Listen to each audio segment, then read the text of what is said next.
Do we see our family members when we die? If you could talk to your ancestors, what would they tell you about your time here on Earth? Today, I'm sharing stories from 3 of my ancestors. We'll talk about the 2 main divisions or places in heaven, dealing with deception, and a warning about how we use our time. So let's start with the main question. Do we see our family members when we die? The short answer is yes, we do. But there is a bit more to it. Families are central to God's plan for his children.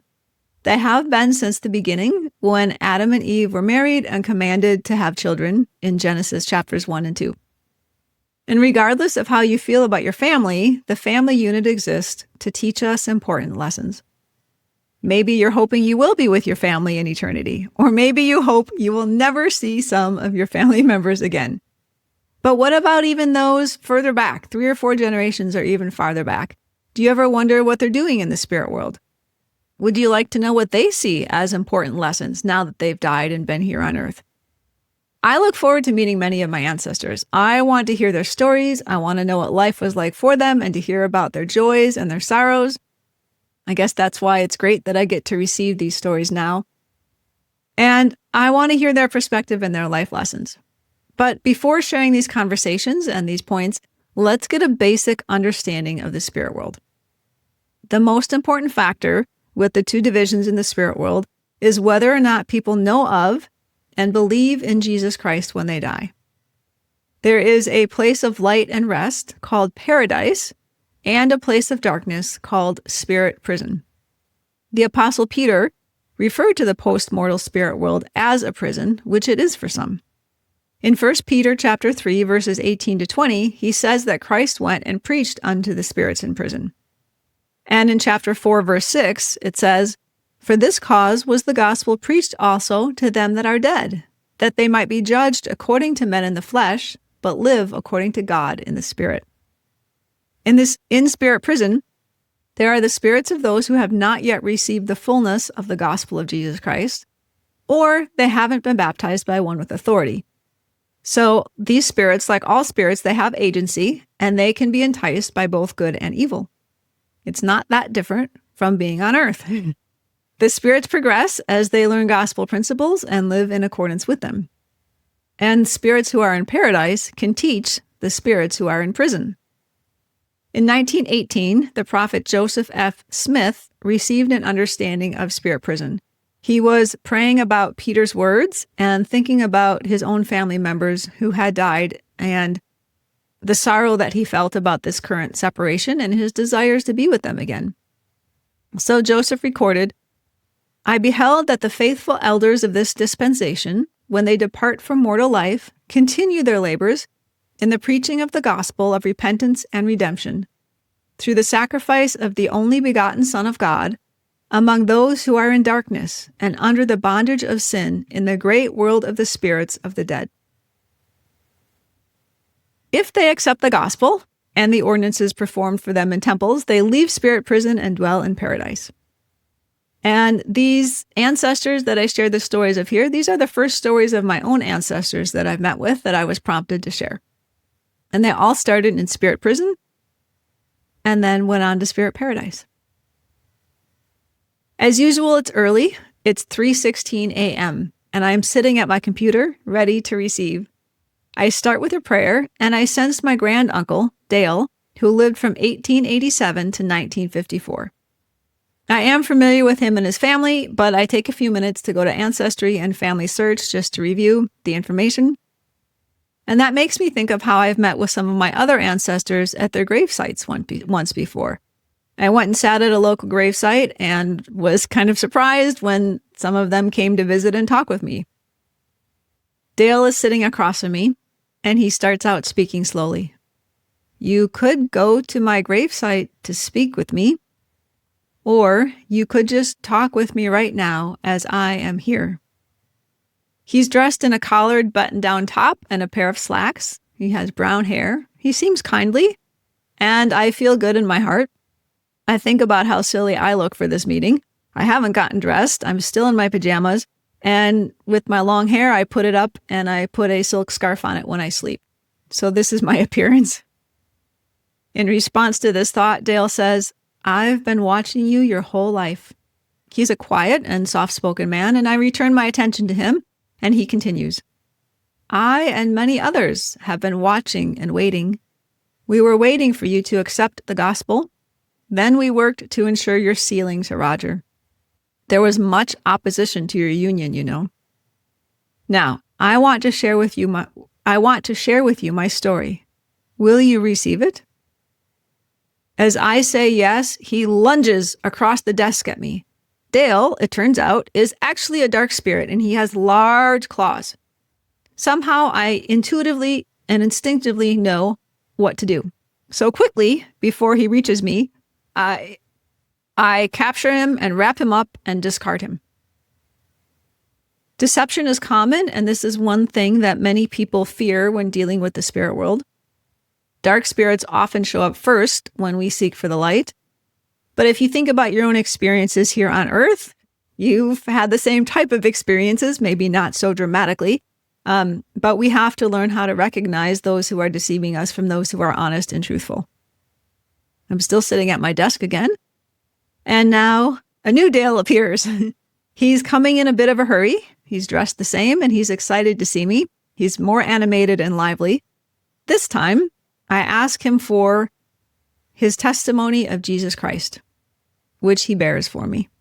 And now I know he's not a counterfeit. This is one of the things I have since learned is a wise lesson.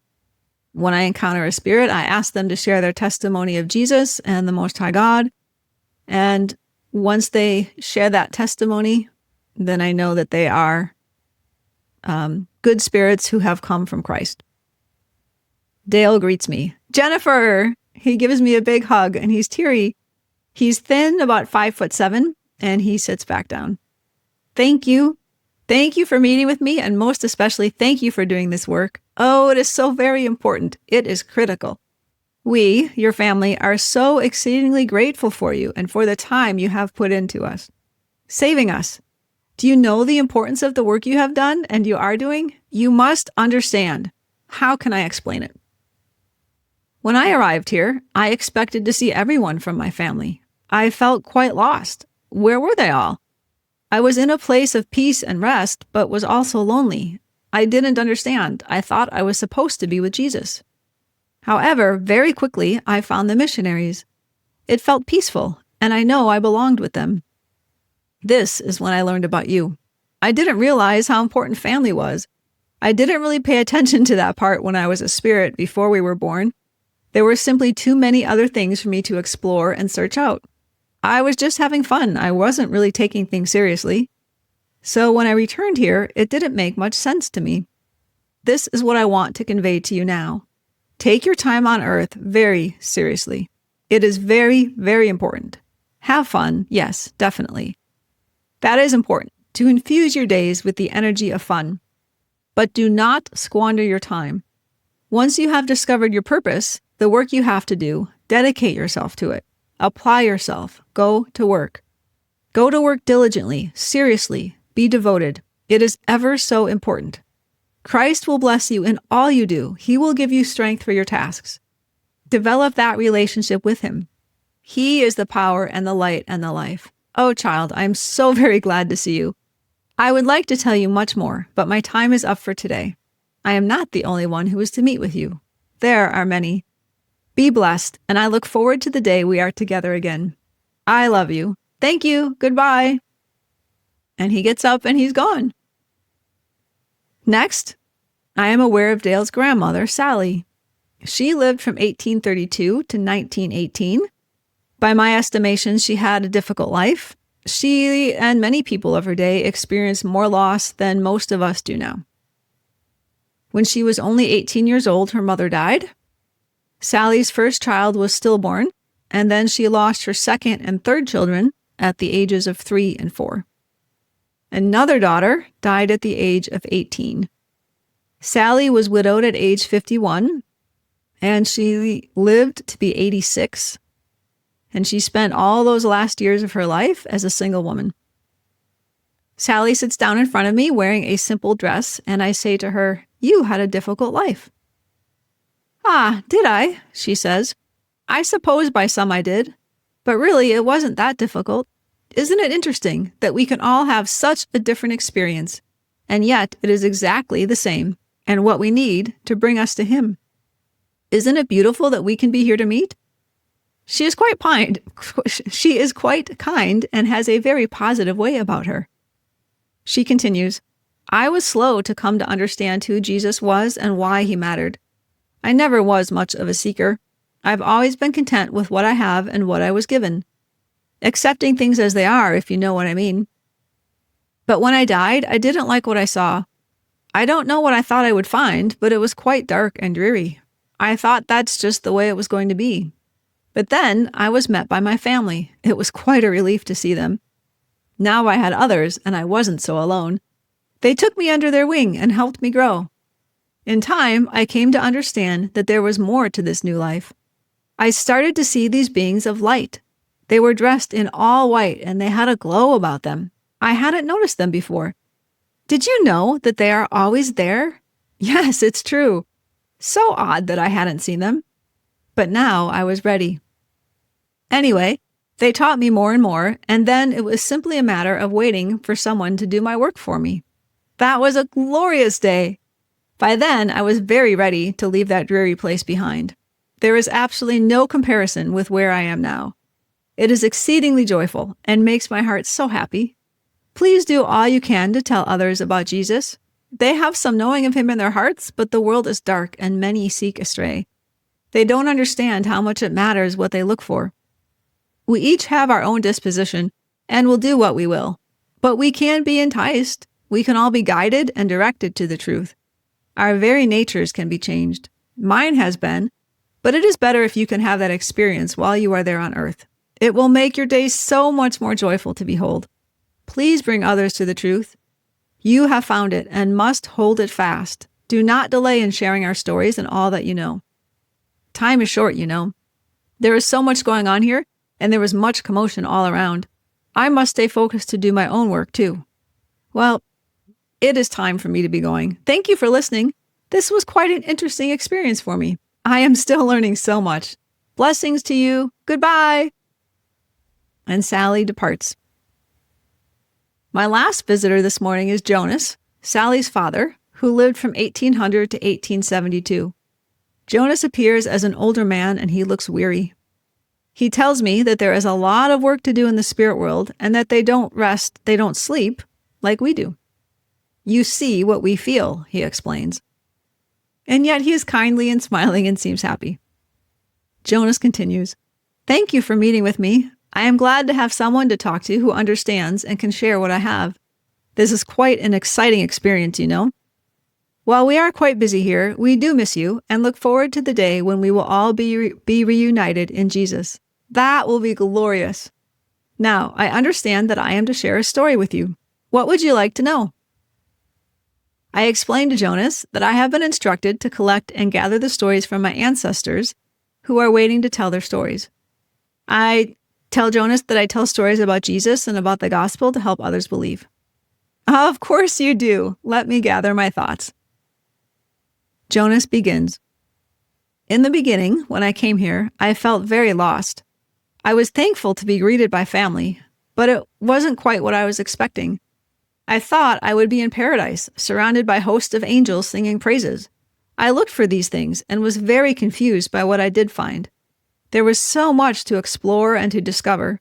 Much of what I found wasn't anything I wanted. My family and I stayed together and we made a plan. We decided to search for these angels. We thought that they must be somewhere since we knew our Bible and had heard of heaven. It took some time, but one day I heard some people preaching of Jesus. They weren't angels as I expected to see them, but they were white and bright and beautiful and glowing. They had the message I was familiar with, and then some. They had so much more to share. It was all beautiful to my heart, and it brought me joy.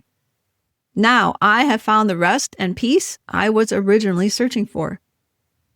The world is a beautiful place, child. There is so much good there. Help others to see the good. Their hearts are heavy and their eyes are dim with sadness. Help them to see. Now I must return to my work. Oh, yes, do your own work. We all have a work. When you find it, Commit to it. Accept your work and put your heart into it. That's all for now. Thank you for this opportunity. This was a nice experience for me. And Jonas departs. It's 4:56 a.m. and the room is quiet. I feel calm and peaceful and very grateful for this time because of my ancestors. I know that because of the plan of salvation, we will see our families again. Not just our immediate family, but all of our ancestors. We can all be together through Christ. When we accept him, we are his. Christ is gathering his people. The time has come to choose and to come unto him and develop a closer relationship with him. Like Sally and Jonas said, we find joy and peace through Christ and his gospel. And I have found that to be true for myself in my own life. The more I accept what Christ and my Heavenly Father want for me, and the more I follow them, the more happiness I experience. Next time, I'll share a short visit with another ancestor who talks about shining our light and meeting with Jesus. If you enjoyed this, join my free community where we talk about the gospel, the spirit world, and creating a life of purpose and joy. Go to drjenbessire.com/group.